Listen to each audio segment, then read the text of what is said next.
మానకొండూరు నియోజకవర్గంలో అత్యధిక స్థానాలను కాంగ్రెస్ కైవసం చేసుకోవడం జరిగింది. ఎక్కడైతే ఓడిపోయిన స్థానాలు ఉన్నాయో అవన్నీ మా అభ్యర్థులే 2-3 నిల్చోవడంతో పోయినాం, కానీ అది మా తప్పిదం వల్లనే ఓడిపోవడం జరిగింది. ప్రజలు కాంగ్రెస్ పార్టీని దీవించినారు, కాంగ్రెస్ పార్టీకి తోడుగా ఉన్నారు.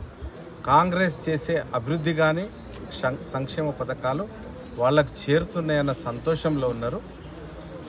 కాకపోతే కాంగ్రెస్ లోపల అంతర్గత ప్రజాస్వామ్యం ఎక్కువ.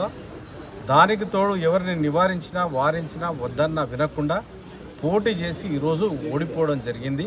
అంతేగాని ఇది చూస్తే ఒక విధంగా చెప్పాలంటే అభ్యర్థులు సమన్వయం లేక, కోఆర్డినేషన్ లేక ఓడిపోయినారు. ప్రజలు ఎప్పుడు కూడా దీవిస్తూనే ఉన్నారు.